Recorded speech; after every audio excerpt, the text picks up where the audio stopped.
But couldn't you just create the tornado from afar? I say, why did you have to go all the way to their side to do it? When I make a tornado as big as this, Melinda says, if I'm not right at the center or straight above it, I won't be able to control it properly. What about now? I say, are you able to control it now? I hope so, Melinda says, as the hardest part was creating it. So as long as I only need to maintain it, I should be able to. Melinda suddenly puts her hand on her forehead. She's trying to suppress a headache. Are you alright? Flower says, worried. I'm fine. Melinda says, and then she pauses again while she massages her temple. Just use too much power all at once. That's all. As soon as I rest a bit, there should be no longer be any. Oh no, as Melinda was talking, a few small twisters are starting to form very close to where our friends are standing. No, no, no, no, Melinda says as she panics. I can't stop the cyclones. I can't stop them from forming. I need to undo them all very quickly. Just make sure not to also undo the big one by accident, I say. But before I got to finish the sentence, the big twister was already gone along with all the small ones. Well, that's a problem. As soon as they are out of the tornado, the sage and his henchmen start to fall down while they're coughing and taking large gasps of air. Talmak manages to conjure a floating stone platform out of thin air, and they all land on it as they're still trying to catch their breaths. Let's go back to the ground and group up with everyone else, I say. We can start fighting when we're all together. They begin to fly towards the ground along with Flower, but Melinda is just floating there. It appears that she's gotten another sudden headache. The sage notices this immediately, and he uses his power to create a big rock which he flings towards her at great speed. Melinda does not get the time to completely block it with her air magic, and the rock hits her hard in the head, making her lose her consciousness.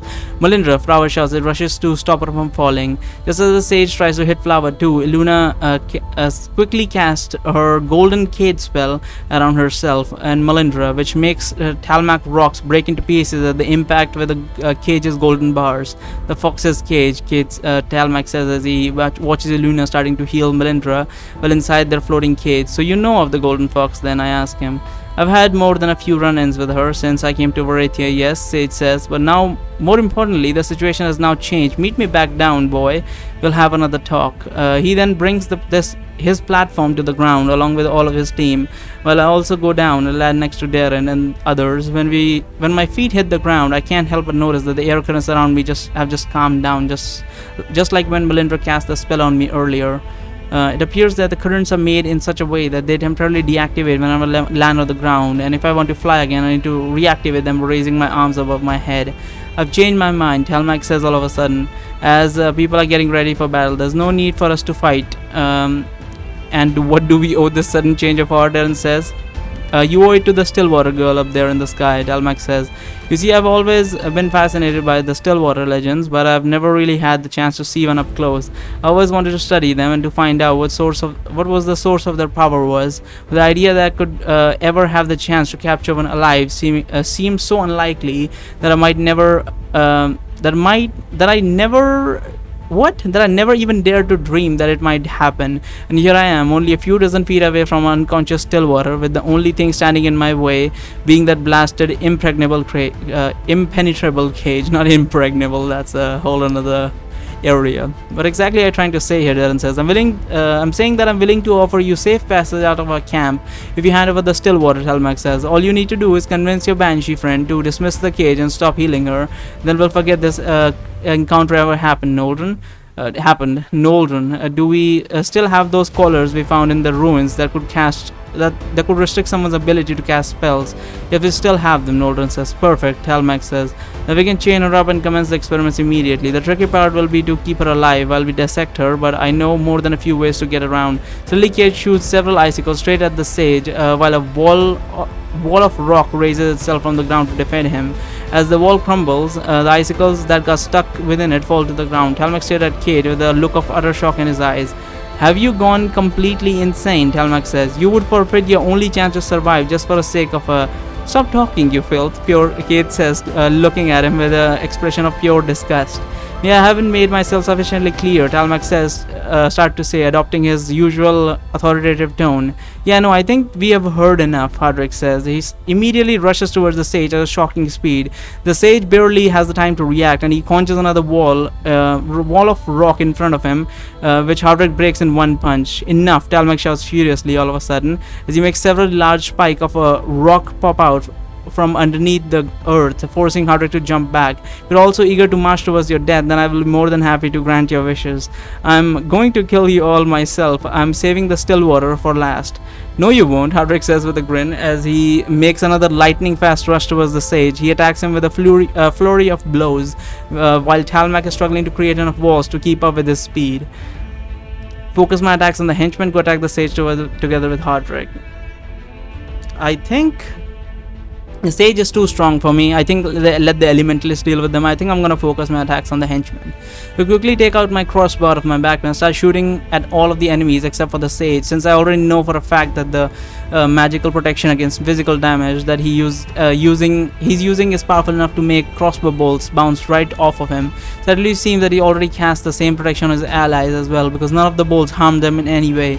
Seeing that the weapon is useless to me, I return it to my backman, then I unsheath my dagger. What is the dagger going to change? I mean, is this one of those Kevlar sort of situation where a bullet will be stopped but a knife won't? Is this one of those situations? As the henchmen head towards us, Talmac knocks Hardwick away from him with a large boulder. He then uses the platform below his feet to raise himself high into the air. As soon as he recovers, Hardwick transforms himself into a giant eagle and he soars into the sky after the sage. Noldren is the first one of the henchmen to attack. He goes directly for Darren, while the old master and disciple commence their duel.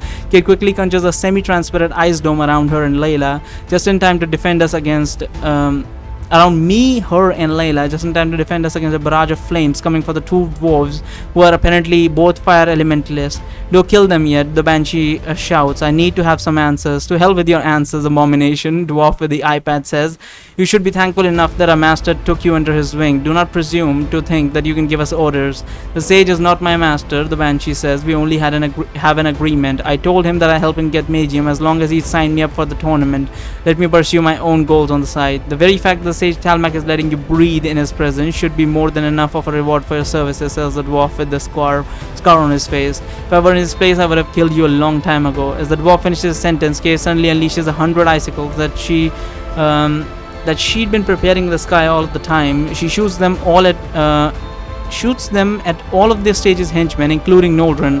Just the icicle reached the four enemies in front of us. They all bounce off of an invisible barrier which are surrounding the mages. Noldren, on the other hand, did not need a barrier to protect himself, so he simply danced out of the projectile's way while also fending off attacks from Darren. Could we perhaps continue this argument at a more opportune moment? The elf says with a forced smile. See, if I haven't shielded you just now, you would have all been dead already. As if, Banshee says. Maybe these fools would have died, but I am well aware of those icicles, and I was already preparing to dodge them. The fuck was that? My just bucket throat collapsed or something. Is this why you haven't even moved an inch when you were attacked, despite not knowing about my invisible barrier? The elf says while forcing himself to smile. What is the forcing himself to smile bullshit? Shut up, Banshee says, looking a little flustered. I obviously knew about the barrier. Of course you did, the elf says. Listen, just ask your questions quickly so we can finally start murdering each other. Will you? You there in the ice dome, the Banshee shouts the questions. I have a question for you. What is the name of the Banshee in the amulet? What makes you think that we'll answer your question? Case shouts back at her through the dome. If you answer, then we'll make your deaths quick and most painless, the Banshee says. But if you don't, all of a sudden several fireballs rain down upon the sage's underlings, covering their whole area in explosion. Araka. We hear Luna's voice coming from the sky. Her name is Araka. As we look up, you see Luna hovering a few dozen feet above the ground using Flower's jets while her eyes are shining with a blue light. Yeah, how do you get out of the cage? I ask her. You are allowed to cast teleportation spell inside the golden cage as long as you are the one who conjured it, Luna says. The spell has been designed that way so we could still escape in case you trapped yourself inside with your enemy by accident. Luckily, I barely ever used that daily teleportation spell of mine, so I had it ready for this occasion. But what happened to Melindra? I say. She's conscious but still recovering, Luna says. The healing spell that I cast on her won't take full effect until at least a few more minutes will have passed. I made sure to extend the cage's duration so she would kept safe until then, although it take quite a bit of my magical energy to do it. Are you two just about done with your conversation, or do you intend to keep ignoring us? Says the Banshee who works for the sage. As we take a look toward Talmac's henchmen, we see that they are unharmed by the fireballs thanks to the elf's invisible barrier. While the barrier itself is not visible with the naked eye, you can tell that it's there by the feel of his magical aura. Nobody asked you to wait for us, Eluna says in a cold voice. You could have attacked us at any time. Well, I would have attacked you long ago, the dwarfs of the eye patch says. We have this sad excuse of an elf hand and surrounded us with an impregnable barrier that works both ways. We'll remove the barrier as soon as our banshee friend is done asking her questions, Elf says in a calm manner, and also as soon as you promise to not get caught in every single one of the enemy's deadly attacks like a gang of amateurs. The banshee from the amulet that you called Araka, the black-haired banshee, starts to ask Eluna, ignoring the elf. How old is she exactly? Did you happen to know if she has been around for more than 1,000 years, perhaps even 5,000 years? Well, I've been living for quite a bit more than 5,000 years, little girl, Araka says, but I think we should both stop beating around the bush. And what is it that you exactly want to ask me? You want to ask me exactly? I will ask you this directly then, the banshee says, with a dark look in her eyes. Did you or did you not cause the banishment of all banshees from the magical realm 5,000 years ago? Oh, she starts laughing. Of course, it's an old enemy.